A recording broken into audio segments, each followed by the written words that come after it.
Lean in close, friends. Pull your benches nearer to the peat fire, for the wind howling outside the tavern tonight isn't just wind, it has the whistling lungs of the drowned in it.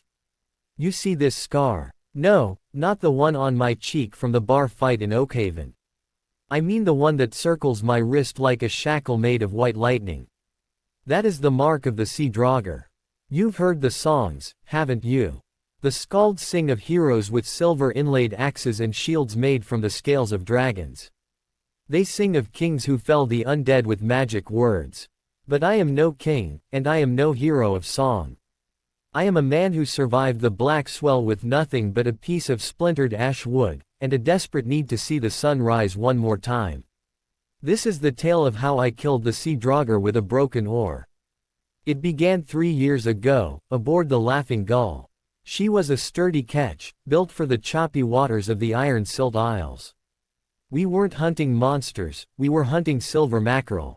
The haul had been good, so good that the hull sat low in the water, groaning under the weight of the sea's bounty. There were 4 of us.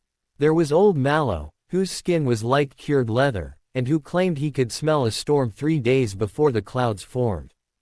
There was young Pip, a lad of 14 who hadn't yet seen his first beard, but could climb the rigging faster than a squirrel up a pine tree.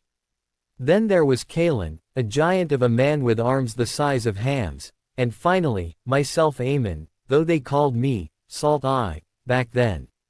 The fog didn't roll in, it congealed. One moment we were watching a crimson sunset that bled across the horizon, and the next, the world had been erased. It was a white, choking mist that tasted of copper and ancient rot.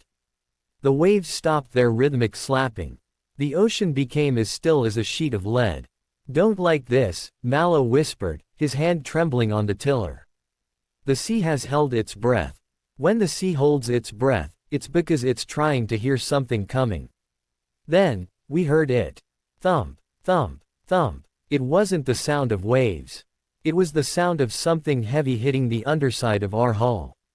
Something rhythmic. Something deliberate. The first thing that came over the gunwale wasn't a hand. It was a mass of kelp, thick and black like the hair of a hanged man.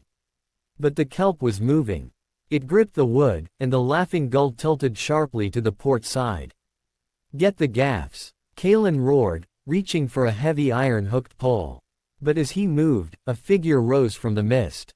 It was taller than a man, its flesh the color of a fish's belly, pallid, translucent, and stretched tight over bones that didn't seem to belong to a human. It was encrusted with barnacles that looked like weeping sores, and its eyes, gods, its eyes were just 2 pits of pale, bioluminescent slime. This was no mere drowned sailor. This was a Draugr of the deep, a tide wraith born from the souls of those who died in the Silt Isles, where the water is too thick for spirits to swim to the afterlife. Young Pip let out a whimper. The creature swung a limb, a long, mutated arm that ended in a jagged protrusion of bone, and Pip was gone. Just like that. No splash. Just the sound of the mist swallowing his scream.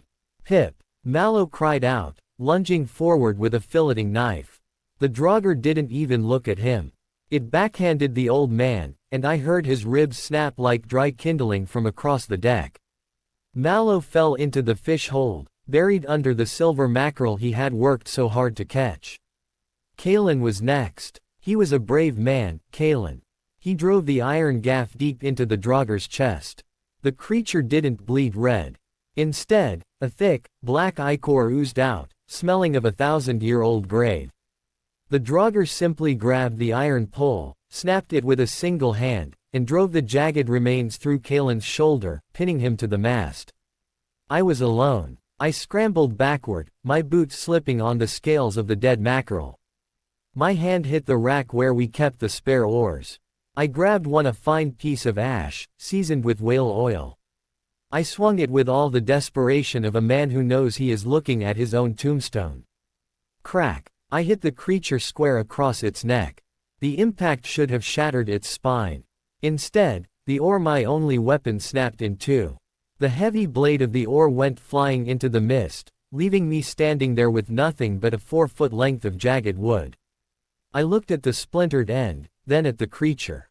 It began to laugh. It wasn't a human laugh, It sounded like water gurgling through a throat full of sand.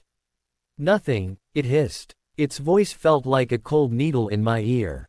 You are nothing. The sea claims all. It lunged. I rolled to the side, the jagged end of my broken oar scraping against the deck. The Draugr's clawed hand missed my head by an inch, smashing through the heavy oak of the cabin door. It was fast, but it was heavy. It was a creature of the depths, unaccustomed to the thin air of the surface. I realized then that I couldn't outmuscle it. I couldn't outfight it with steel. I had to use the one thing the sea had given me, the oar. I circled the mast, my heart hammering against my ribs like a trapped bird. The Draugr pulled its arm from the cabin door, wood splinters embedded in its pale flesh. It didn't seem to feel pain. It just turned, its bioluminescent eyes locking onto mine. I am the salt eye. I yelled, though my voice cracked.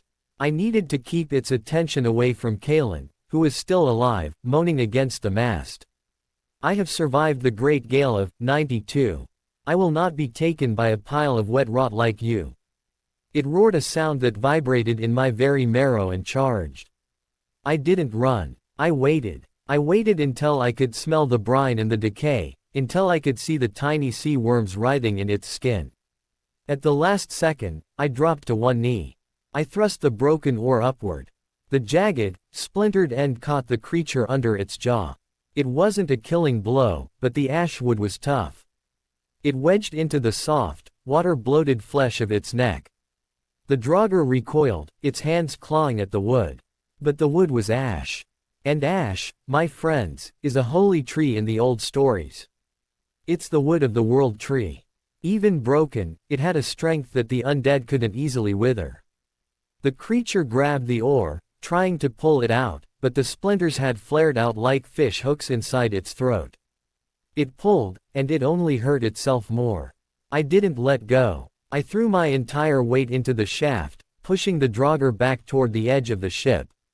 We struggled across the deck, a gruesome waltz in the moonlight that had finally begun to pierce through the fog. My hands were bleeding, the rough wood tearing my palms. The Draugr's claws were digging into my wrist. That's where this scar came from. It was trying to snap my arm, trying to force me to release the oar. Back to the silt, I screamed. I felt the gunwale hit the back of my legs. We were at the edge. One more step and we would both be in the water. And in the water, the Draugr was king. I would be dead before I hit the bottom. I saw a heavy iron winch nearby, used for hauling the nets. I wrapped my legs around the base of the winch, anchoring myself.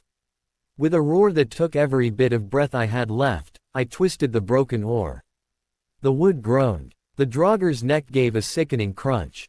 As the creature's head tilted at an impossible angle, I saw its heart, a glowing, pulsating mass of sea phosphorus located not in its chest, but in the hollow of its throat, protected by the jaw. With one final, lung-bursting shove, I rammed the splintered ash deeper, driving it straight through that glowing core. The light in its eyes didn't just fade, it exploded. A wave of cold, black mist erupted from the creature's mouth. The pressure was so great it threw me backward onto the deck. The Draugr fell over the side. There was no splash. By the time it hit the water, it had turned back into what it truly was, just a pile of old kelp and sea scum. I lay on that deck for a long time, watching the stars reappear as the fog vanished. The silence was absolute. I managed to get Kalen down from the mast. He lost the arm, but he lived. Mallow, we buried Mallow at sea 2 days later. He would have wanted that. We never found Pip. Sometimes, on nights like this, I think I can still hear him whistling in the wind. I kept the oar, or what was left of it. I burned it in a consecrated fire when I got back to shore, and I took the ashes and scattered them in the garden of the chapel. So, when you see a sailor carrying a broken tool, or a man who flinches when the fog gets too thick, don't laugh.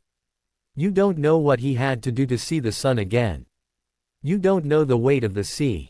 And you certainly don't know how much damage a man can do with a piece of broken ash wood when his soul is on the line.